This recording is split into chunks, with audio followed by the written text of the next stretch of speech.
সুপ্রভাত বন্ধুরা, কেমন আছেন সবাই? আশা করছি সবাই খুবই ভালো আছেন এই গরমের মধ্যে। আর আমিও বেশ ভালোই আছি। সায়নী সুপ্রিয়া ব্লগ চ্যানেলে আবার একটি নতুন দিনে তোমাদের সবাইকে অনেক অনেক স্বাগতম। আর সকালবেলা যে সমস্ত কাজকর্ম ছিল, যেহেতু কালকে থেকে লোডশেডিং, তাই ফোনে চার্জ ছিল না বলে সেগুলো আর তোমাদের সাথে শেয়ার করতে পারিনি। সোজা চলে এসেছি রান্নাঘরে। সকালবেলা অবশ্য চা বিস্কুট এগুলো আমি খেয়ে নিয়েছি। আর এখন আমি বাইরে বসে বসে রান্না করছিলাম। তো দেখো মেয়ে কি করছে। আর যেহেতু ওকে নিয়ে নিয়ে সব কিছু করতে হয়, তাই ও আমার সাথে একটু বেশ বদমাইশি করে। ওখানে দেখো হাঁড়িতে জল রয়েছে, আর শিলপাটির মধ্যে ও আমটাকে বাঁটবে। এই হচ্ছে ওর কাজ, আর না দিলেই মুশকিল। ওদিকে মুরগিগুলোকে খাবার দিয়ে দিয়েছি সকালবেলা, ওদেরকে খাঁচার মধ্যে রেখেছি। যেহেতু নতুন এসছে তো কোথায় হারিয়ে যাবে ছেড়ে দিলে। আবার মেয়ের তাকানোটা দেখো, তো ওই জন্য ওদেরকে আর ছাড়িনি। মেয়ে আমাদেরকে আবার কি বলছে দেখো, বড় বড় চুপ করে, দেখেছো? তো এখন গরমের জন্য না বেশ অনেক তাড়াতাড়ি সকাল হয়ে যায়। সেই 4:30 5টার দিকে উঠেছি। উঠে ওই বাইরেগুলোতে একটু হাঁটাহাঁটি করছিলাম, ঝাঁট দিচ্ছিলাম। এমনিতে তো শরীর চর্চা বলে সেরকম কিছু করা হয় না। আর দেখেই ছোটো তোমাদেরকে সাথে শেয়ার করব, দেখবে আমার আগের কিছু ছবি আর এখনের ছবি। তো দিন দিন তো এই মুটকি হয়ে যাচ্ছি। তো সকালবেলা ওই একটু বাইরেটাতে হাঁটাহাঁটি করছিলাম, এইটুকুই যা হলো। তো তারপর আমি রান্না করতে বসে পড়েছি। আর ভাবলাম আজকে তো সেরকম কিছু কাজ নেই, তাই একটু বেলা করে রান্নাটা বসাবো। তো সকালে যা কাজকর্ম ছিল সেগুলো সেরে নিয়েছি। আর তোমাদেরকে বললাম একটু হাঁটাহাঁটিও হয়ে গেছে ওই চক্করে। আর রান্না ছাড়া তো আর সেরকম সকালবেলা কিছু কাজও থাকে না, রান্না করা, বাসন মাজা, এগুলোই। তো বাসন টাসন সকাল সকাল মেজে নিয়েছি, কারণ সেরকম কেউ খাবে টুকটাক, যাই চা টা এগুলো, মুড়ি খাওয়ার যেগুলো বাসনপত্র, তো রাত্রেবেলা আমি আর বাসন মেজে রাখি না, সকালে একবারে সকাল সকাল ঘুম থেকে উঠে জামা কাপড় চেঞ্জ করে ধুয়ে ফেলি। আর এখানে দেখো আমার তরকারি কাটা শুরু হয়ে গেছে। আর তরকারি কাটতে বসলে না আমার এটা আবার খুব একটা পছন্দের কাজ, জানো তো। আমার খুব ভালো লাগে, মানে অনেক রকমের তরকারি কাটবো বসে বসে, আমার এই ব্যাপারটা খুব ভালো লাগে। ও দাঁড়িয়ে বা বসে খুন্তি নাড়ানোর থেকে আমার এই সবজি কাটাটা সব থেকে বেশি ভালো লাগে। আলু বলো, আবার ফুল বাঁধাকপির সময় তো বাঁধাকপি কাটতে এত ভালো লাগে না, বলার নেই। তো আমি বসে বসে পেঁয়াজের খোসাগুলো ছাড়াচ্ছিলাম। আর সেদিন আমাদের হাটের থেকে যে পেঁয়াজগুলো এনেছে না, সত্যি খুবই বাজে। কেন বলো তো, একটু একটু বৃষ্টি হচ্ছিল আর একটু দেরি করে গেছে বলে না সেরকম কিছু সবজিও পাইনি। আর সেই আলুগুলো কেমন, মানে সেই নিচের দেখো পেঁয়াজগুলো দেখো, দেখলেই বুঝতে পারবে কীরকম একটা ধ্যাপসানো টাইপের। আর এখানে রান্না হবে আজকে পটল আলু। পটল আলুটা আমি কেটে নিয়েছি দেখো। এবার ঘরে এটাকে নিয়ে যাব, ধুয়ে ফেলবো, তারপরে মশলাটি পিষতে বসবো। আর আমার দুটো রান্নাঘর, একটা ঘরের ভেতরে আবার একটা বাইরে। বাইরে উনুনটাতে ভাত বা অনেক সময় ডাল, এরকম বেশি যদি লোকজন আসে তো অনেক সময় বেশি রান্না হলে আমি উনুনটাতে বসিয়ে ফেলি। গ্যাসে না ওখানে দাঁড়িয়ে দাঁড়িয়ে অনেকটা সময় লেগে যায়।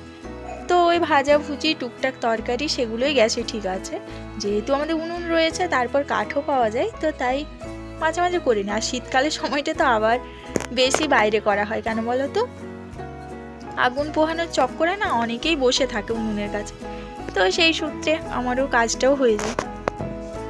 এদিকে আলু কুঁদরিটাও কেটে নিয়েছে, আর ডালটা বসানোই ছিল, ডালটা বসিয়ে আমি সবজিটা কাটতে গেছিলাম। তো ততক্ষণে ডালটা হয়ে গেছে। আর ডালটাকে এবারে একটু ছুঁকে নেব, তারপরে তরকারিগুলো একসাথেই বসিয়ে দেব, দুটো একসাথেই হয়ে যাবে, আর বেশি সময়ও লাগবে না। এই একটা সুবিধে বলো। আগে না সেই মাদেরকে দেখতাম, আমার ওই বাড়িতে মানে বাবার বাড়িতে ওই ধান সেদ্ধ করার জন্য উনুন ছিল, তো ওর দুপাশেই রান্না করা যেত, জানো। এটা একটা বেশ সুবিধার, তো আমি দেখেছি।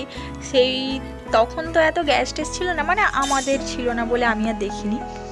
তো দেখো এখন হচ্ছে যে গ্যাসেরও সেই সিস্টেম, দেখেছো, দুদিকটাতে একসাথে করা যায়। তো আমি ডালটা ছুঁকে তারপরে হচ্ছে যে তরকারিটা একসাথে বসিয়ে দিব।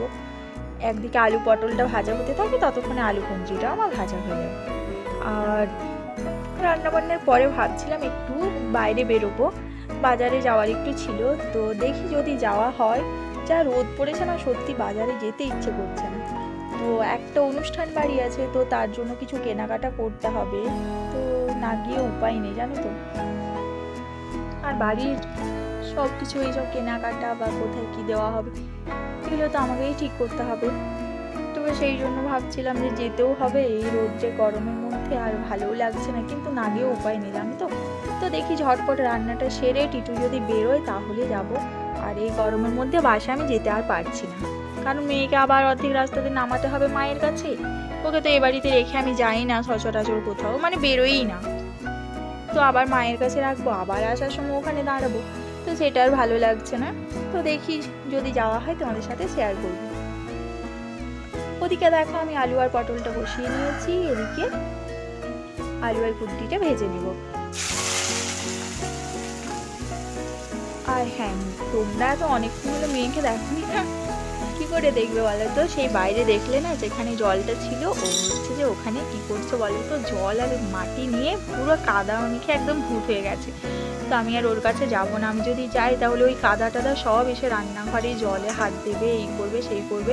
তো ওই জন্য ও বাইরে যা করছে করুক, আর আমি ঝটপট রান্নাটা সেরে ওকে একেবারে স্নান করিয়ে দেবো। যদিও এখনো স্নান করানোর টাইম হয়নি, কিন্তু কিছু করার নেই, ওই কাদার মধ্যে ওকে আর রাখবো না। বিছানায় এসে উঠবে, এই করবে সেই করবে, ভালো লাগে না। আর আমার না একটু বিছানাটা না পরিষ্কার থাকলে না একদমই ভালো লাগে না। শোয়ার জায়গাটা একটু পরিপাটি দরকার, যাই বলো। দিনের শেষে আমি যাই করি না করি, বিছানাটা একটু ঠিকঠাক না হলে না আমার ঘুমই হয় না।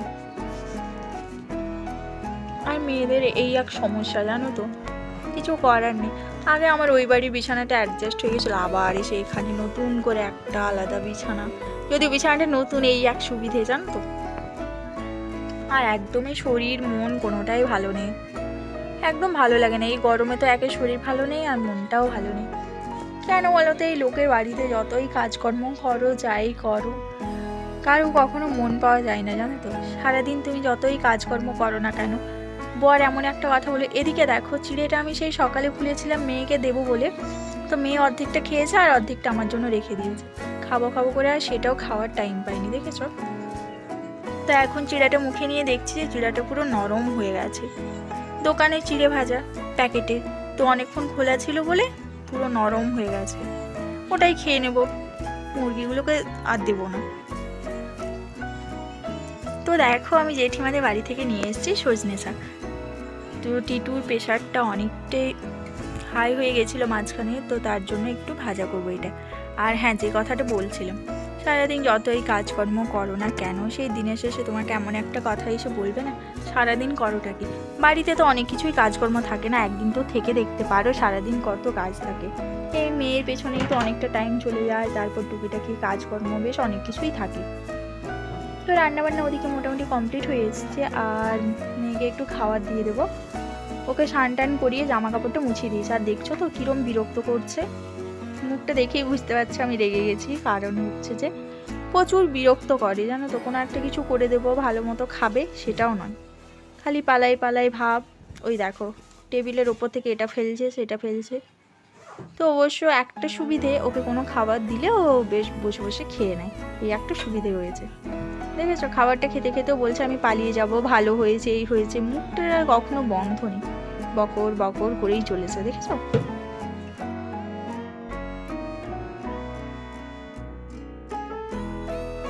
তো মেয়ে খাবারটা এখানে খেয়ে শেষ করুক, আর আমি যাই ততক্ষণে দেখি রান্নাঘরের কি অবস্থা হয়েছে। তো দেখো রান্নাঘরের কাজকর্ম সব কমপ্লিট। এখানে রয়েছে জল ভাত, সকালবেলা আমাদের প্রায় সবাই ভাত যেহেতু খাই, তো জল ভাতটা করা থাকে। আলু কুঁদরির ভাজা এখানে রয়েছে, এখানে রয়েছে ডাল, আর রয়েছে আলু আর পটলের তরকারি। তো আলু পটলের তরকারি সবই প্রায় হয়ে গেছে।